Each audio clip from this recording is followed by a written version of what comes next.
చెప్పు తీసుకొని కొడతారు, చేత్తో కూడా కొట్టరు. గతంలో నువ్వు ఇట్లాంటి పోరంబోకు మాట్లాడి సరే మన అన్నను ఏదో ఒక రకంగా ముఖ్యమంత్రిని చేయాలని ఇట్లాంటి అవులేమో అత్త లక్ష్మీపార్వతి అంట. ఎవరు నందమూరి కుటుంబంలో ఉండేటువంటి వాళ్ళు ఎవరైనా నందమూరి కుటుంబీకులు లక్ష్మీపార్వతిని ఏమని సంబోధించారు అనే దాన్ని మీ అమూల్యమైన అభిప్రాయాన్ని తప్పకుండా కామెంట్ రూపంలో అయితే తప్పకుండా తెలియజేయాల. నమస్కారం ప్రజలారా. మరి చాలా రోజుల తర్వాత మనం పాత వీడియోల్ని ఒకసారి చూద్దామని ఎందుకు అనిపించింది. ఎందుకంటే అప్పట్లో మన అన్న నటన మనం ఏ విధమైనటువంటి వ్యాఖ్యలు చేయించే వాళ్ళం, ఎటువంటి వాళ్ళతో మనం మాట్లాడిచ్చే వాళ్ళం అనేది ఒకసారి మనం చూద్దాం. మరి 2016లో అన్న చేసినటువంటి నటన, అన్న చేసినటువంటి డ్రామాలు ఒకసారి మనం నెమరు వేసుకుందాం ప్రజలారా. ఖచ్చితంగా లక్ష్మీపార్వతి గారితో మనం స్టార్ట్ చేద్దాం. ఎందుకంటే సరే ఆమెను ఏ విధంగా మన పార్టీలో మరి ఆమెకి ఎటువంటి ప్రాధాన్యత ఉంటుంది, మరి ఆమెను ఏ విధంగా మనందరం కూడా గౌరవించుకుంటామనే మనకందరికీ కూడా తెలుసు. అందులో భాగంగానే మరి ఆమె ఏం మాట్లాడుతుంది అనేది ఫస్ట్ ఆమె దగ్గర నుంచే స్టార్ట్ చేద్దాం. చెప్పమ్మా లక్ష్మీపార్వతమ్మ, నువ్వు చెప్పమ్మా, గతంలో నువ్వు ఏమేమి చెప్పినావో ఇందాం చెప్పు. బాగున్నావు నువ్వు వచ్చినావు కదా, ఇంకెట బాగుంటాం చెప్పు. నీకు ఎన్ని పనులు, నువ్వు మామూలు చాలా పెద్ద సంఘ సంస్కర్తగా పేరు ప్రఖ్యాతులు ఉన్నాయి కాబట్టి మనకి ఎన్నో పనులు ఉంటాయి. మనకి ఇది ఒకటే కాదు కదా, మనకు ఒక జగనే కాదు, మనకి ఎంతో మంది ఉంటారు. మరి అందరికీ సజ్జ చెప్పాలా, మరి అందరి బాధలు తీర్చాలా, అందరు ఆకలి తీర్చాలి కదా. ఎందుకంటే మరి మీరేం వేరేగా ఆలోచన చేద్దు ప్రజలారా. ఎందుకంటే మన అవ్వగారి సపోర్ట్ అందరికీ కూడా కావాలనే నేను చెప్తాను కూడా. చెప్పు. ఉన్నదిలే చెప్పు. చాలా సంతోషంగా ఉంది. నీకు సంతోషంగా, నువ్వు ఎప్పుడు బాధలో ఉన్నది అది కదా, నువ్వు ఎప్పుడు సంతోషంగానే ఉంటావు. నీకెందుకు ఉంటుంది బాధ? ఎదుటోడికి ఆ బాధ అనేది ఉంటుంది, నీకెందుకు ఉంటుంది ఆ బాధ చెప్పు. మోసగాళ్ళు, అవినీతి పరులు, మంచి అవకాశవాదులు ఒక పార్టీ మీద గెలిచి పార్టీకి వెన్నుపోటు పొడిచి మరో వెన్నుపోటుదారుల దగ్గరికి చేరినటువంటి చెప్పు అవకాశవాద రాజకీయంలో మేమున్నాం జగన్కు తోడుగా అంటూ నిలబడినటువంటి మీ అందరికీ హృదయపూర్వకమైనటువంటి నమస్కారాలు అందజేస్తున్నాను. నమస్కారం, నీకు కూడా పెద్ద నమస్కారం, నీకు కూడా నమస్కారమే చెప్పు. నిజంగా రాయలసీమ అంటే నీతి నిజాయితీకి మారు పేరు. ఒక రాయలసీమ ముద్దు బిడ్డ, కాంగ్రెస్ పార్టీని ఒంటి చేతి మీద నిలబెట్టినటువంటి మహానేత.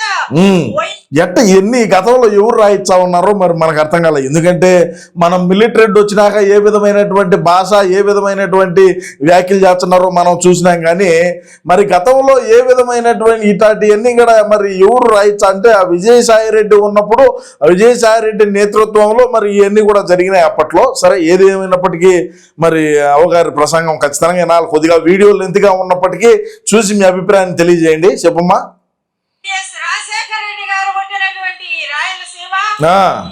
అటువంటి మహానేత కడుపున మరొక సింహం పుట్టింది, మన జగన్మోహన్ రెడ్డి గారు. అది ఇప్పుటాంచి కాదు, సింహము పులులు అయ్యా గతంలో నుంచి కూడా. అన్న సింహం, అన్న సింగల్ గాని అన్న మరి అదే విధంగా మనోడు పులి, మనోళ్ళు పులివెందల పులి బిడ్డ అంటాడు. మరి పూలంగల కాడికి ఒకడే పోలేడు. ఎందుకంటే మనం చూసినాం అధికారంలో ఉన్నప్పుడు కావచ్చు, ఎప్పుడైనా కూడా ఒకడే పోయి ఎక్కడా కూడా పర్యటన చేసింది కానీ, లేకంటే ప్రజా సమస్యలు ఒకడే పోయి తెలుసుకోవడం కానీ, లేకంటే ఉంటే ఎవరైనా సరే అతని దగ్గరికి ప్రజలు నేరుగా స్వయంగా పోయి అది లేదు కథ. ఎందుకంటే మనం చూసినాం మరి పరదాపట్లో చూసాం, బార్కేళ్లు చూసాం, వందలాది మంది పోలీసులు వాళ్ళ బతికే మనోడికి వీళ్ళు ఎలివేషన్లో ఆ విధంగా ఇచ్చారు. సింహము చెప్పుగా ఏం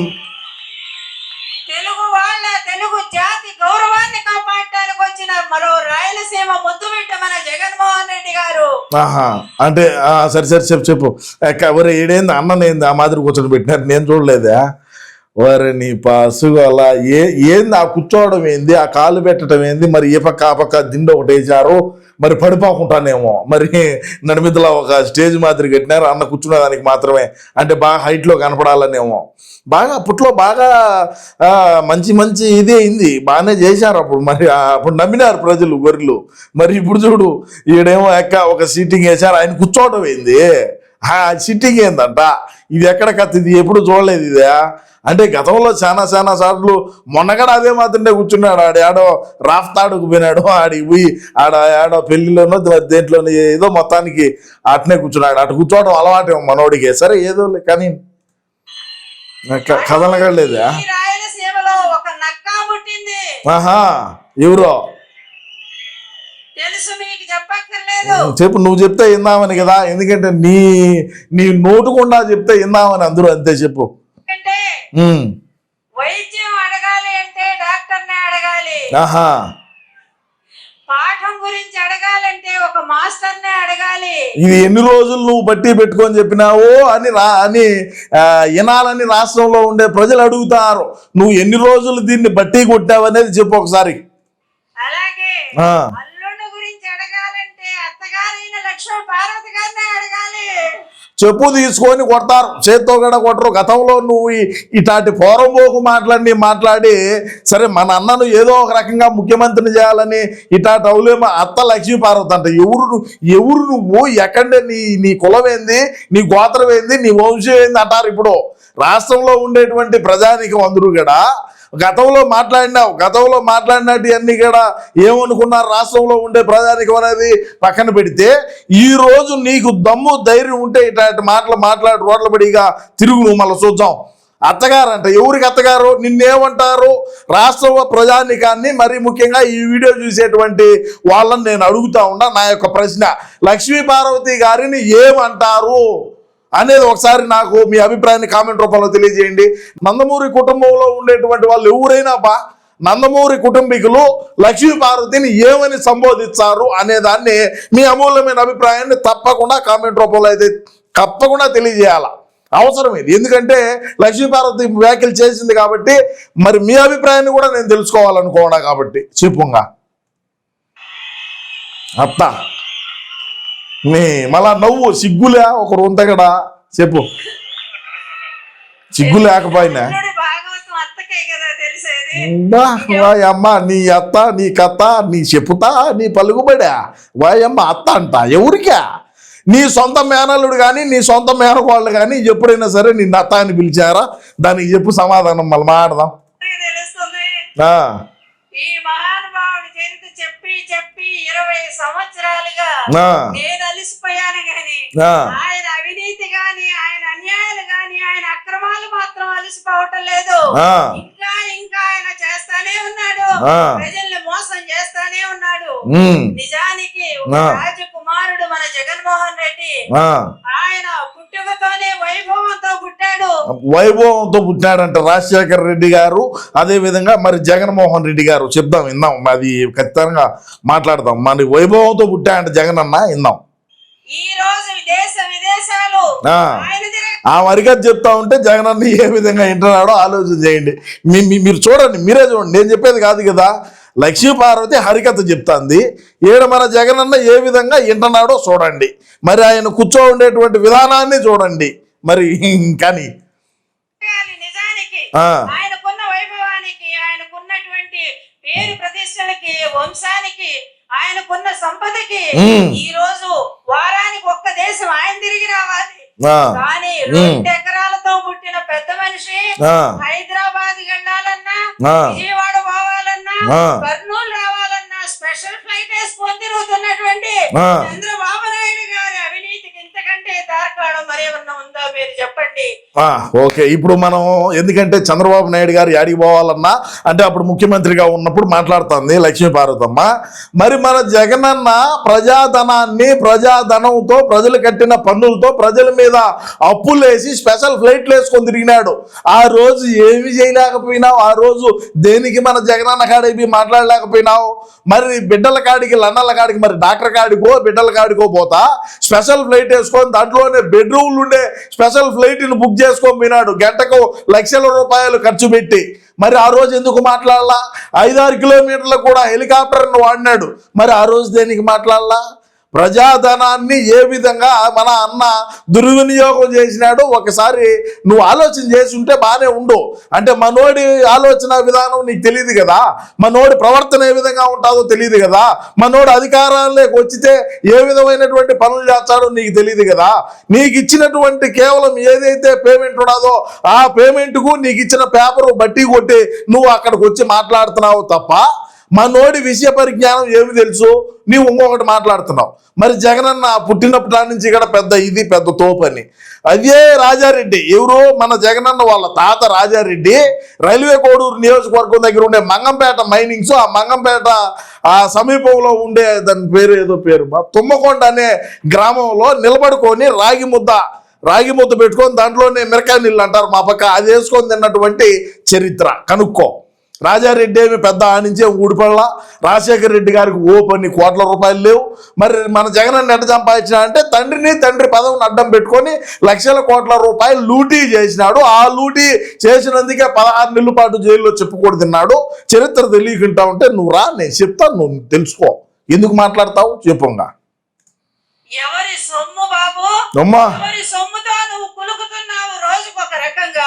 ఎవడమ్మా మొగుడు సొమ్ముతో మన జగనన్న తిరిగినాడనేది నువ్వు ఒకసారి రాష్ట్ర ప్రజానీకానికి ఇప్పుడు తెలియజేయాల్సినటువంటి అవసరం ఉన్నది.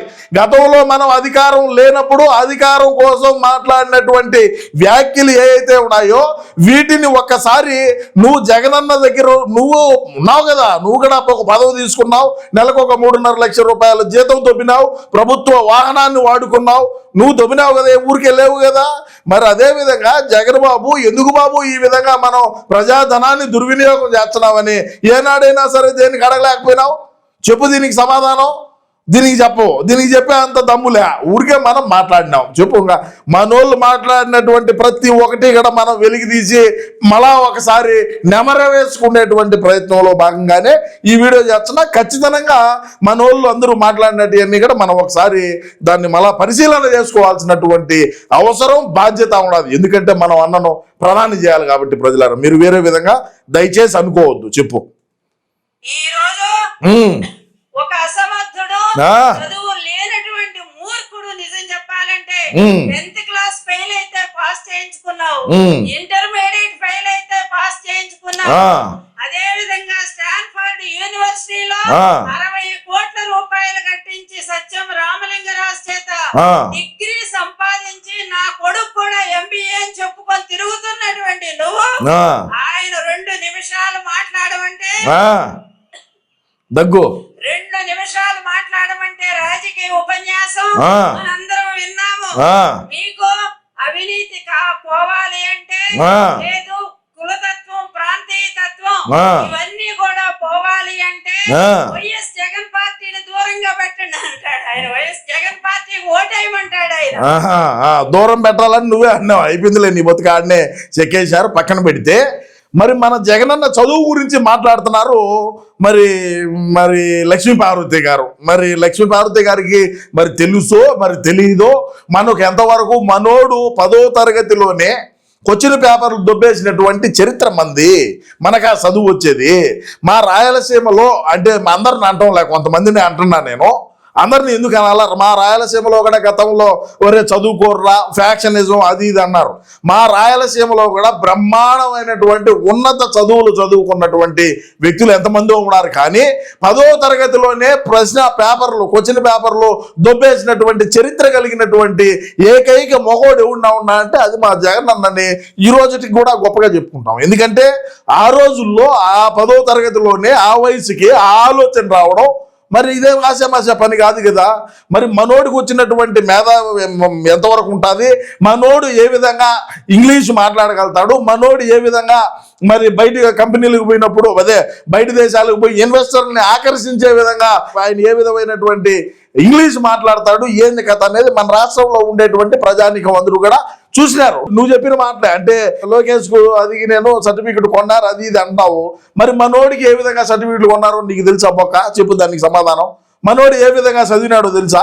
మరి ఆ దావోసుకు పోయి ఎవరు లేదో అడిగితే ఇట్స్ వెరీ లెంతీ క్వశ్చన్ అని చెప్పారు దొబ్బినారు. ఒకటే మాట, రెండో మాటలే. వాళ్ళు ఒక 20-30 సెకండ్లు ఒక నిమిషం పాటు మాట్లాడితే మనోడిని ఇట్స్ యువర్ టర్న్ సార్ అంటే ఇట్స్ లెంతీ క్వశ్చన్, ఒకటే దెబ్బే. మళ్ళీ రెండో మాటలే కూడా లెంతీ క్వశ్చన్ అంటే అయిపోయి అట్టుంటుంది మనోడి ఇంగ్లీషు.